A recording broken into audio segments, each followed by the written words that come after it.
Isang mapagpalang araw po sa ating lahat. Ngayon po ay araw ng Lunes, August 18, 2025. So ngayon ay Lunes, simula ng trabaho at katatapos lang ng trabaho. Actually, 11:26 na ng gabi dito. Ngayon pa lang ako magbibigay ng reflection sa ating mabuting balita. Basahin na po natin. Ang mabuting balita ng ating Panginoon ayon kay San Mateo, chapter 19, verse 16 hanggang 22. Papuri sa iyo, Panginoon.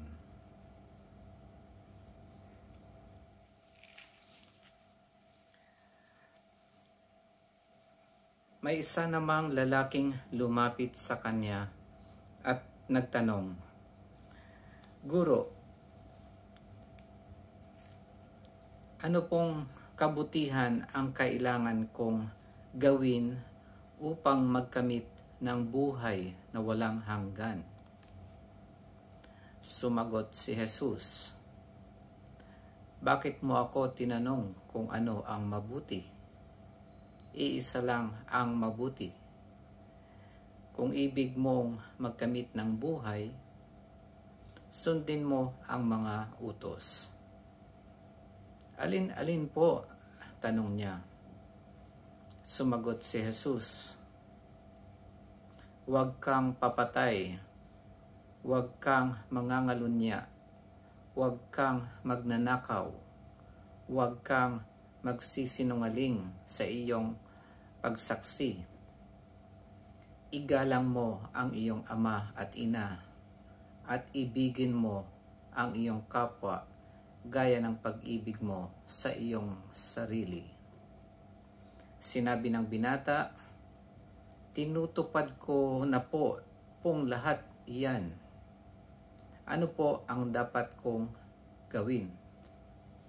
Ano pa po ang dapat kong gawin?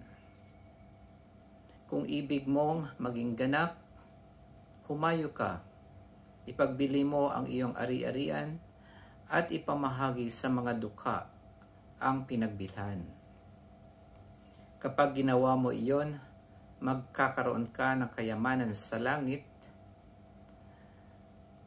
Pagkatapos, bumalik ka at sumunod sa akin." Sagot ni Jesus. Pagkarinig nito, malungkot na umalis ang binata sapagkat siya'y napakayaman. Ang mabuting balita ng ating Panginoon. Pinupuri ka namin, Panginoong Hesukristo. Ayun, nalungkot ang binatang mayaman kasi sabi ng Panginoon ay ipagbenta niya ang lahat ng ari-arian niya at sumunod sa Kanya. Ibenta at ibigay sa mga mahihirap. Nung unang panahon kasi may mga utos na silang sinusunod. Utos yun na bigay ng mga namamahala sa templo. At iyon ay ang utos ng Diyos. Si Jesus parang bago pa lang parang nagpapakilala pa lang. Kaya tawag rin niya ng lalaki dito ay guro. Tapos siguro hindi pa ganun kalakas yung tiwala niya sa Panginoon o kaya yung pananampalataya niya na siya talagang tagapagligtas ay hindi pa ganun ka ganap. Kaya parang ayaw niyang maniwala sa sinabi ng ating Panginoon. Sa atin sigurong panahon ngayon, alam na natin ang Panginoon Jesus na siya ay ang anak ng ating Diyos na Ama. Ngayon, para kasing parang paulit-ulit na rin ako sa mga sinasabi ko tungkol dito sa mabuting balita. Kaya parang wala na ring bago. Kapag minsan ka lang siguro magbasa ng Bible, o kaya minsan ka lang makinig sa mga turo na pang-spiritual, siguro meron kang mga bagong matututunan at talagang masasabi ka kapag narinig mo ko yung mga bago mong natutunan tungkol sa Bible. Tapos kapag lagi ka nang nagbabasa, parang parang paulit-ulit na lang, puro na lang mga intellectual ba, parang lahat na lang is karunungan na lang. At kung minsan parang mawawalan ka na rin ng gana na napakinggan kasi parang wala nang bago.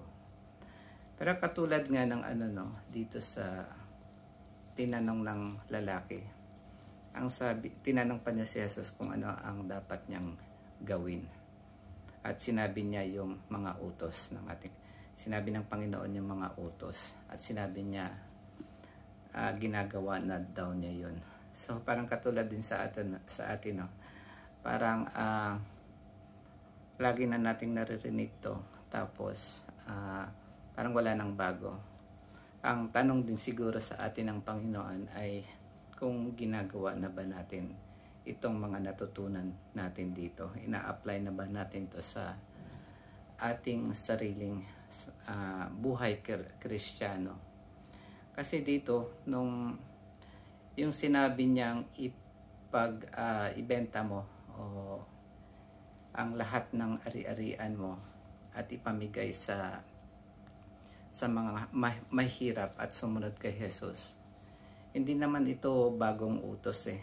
Ito ay parang bahagi lang din dun sa mga utos na sinabi ng Panginoon, yung katulad sa ibigin mo ang iyong kapwa tulad ng pag-ibig mo sa sarili. So yung pagbibigay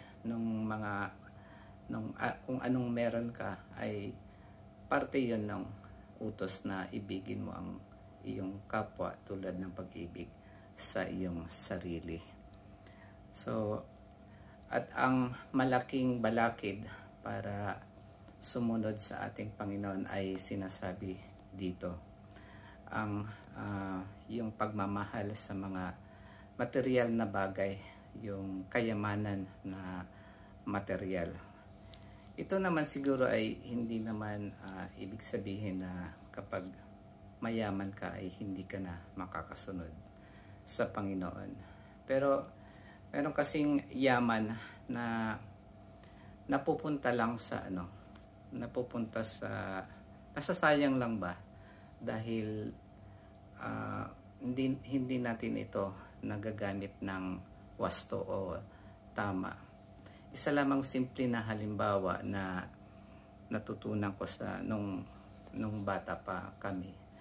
Yung kapag kumakain kami, ang ulam tsaka kanin, talagang inuubos namin yon at walang natitira.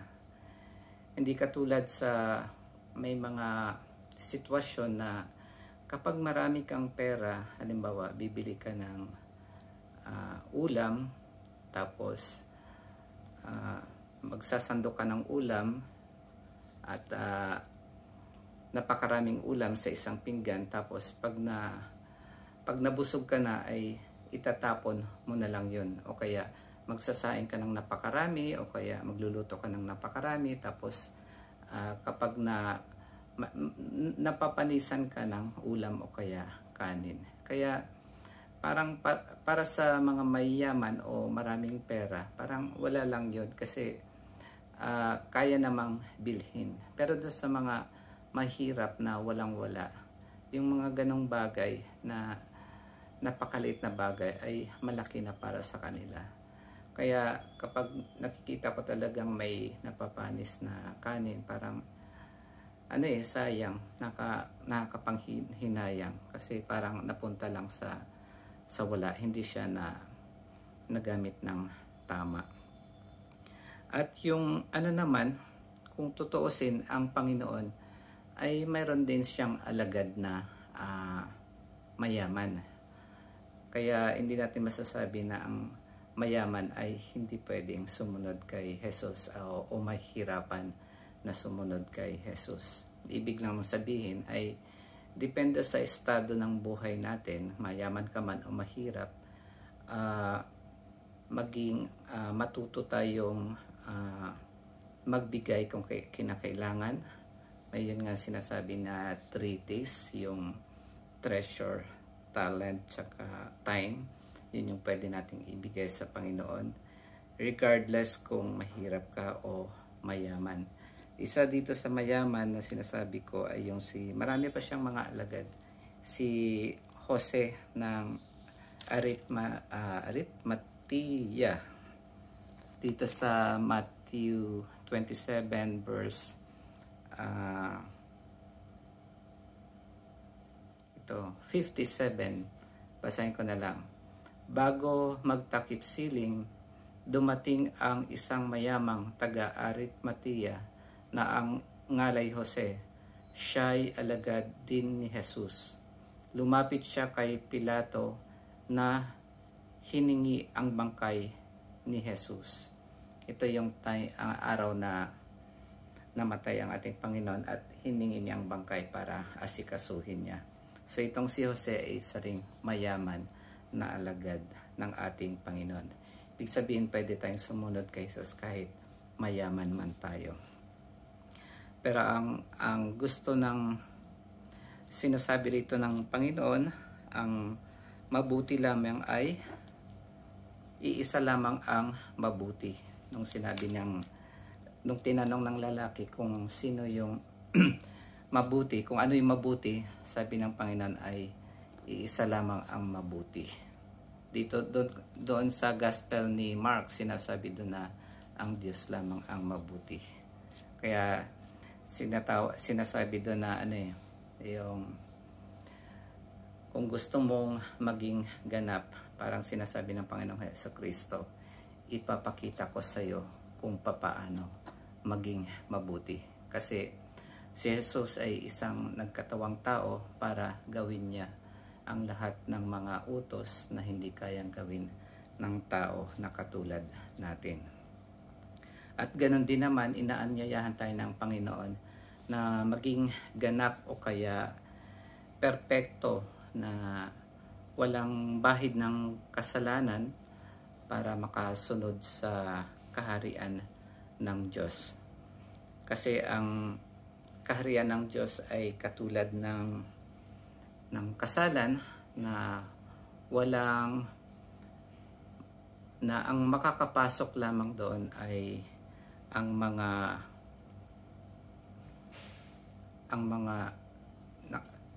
naimbitahan at may kasuotan na puti, parang walang bahid na kasalanan. Yun ang pwede nating ihalin tulad na kailangan maging ganap tayo or perpekto na walang bahid na kasalanan, dahil walang matatanggap doon sa kaharian ng Diyos kundi yung mga walang bahid ng kasalanan. At kung meron tayong mga kasalanan, ay inaanyayahan pa rin tayo na ikumpisal natin yon at para tanggapin tayo ng Panginoon sa kanyang kaharian.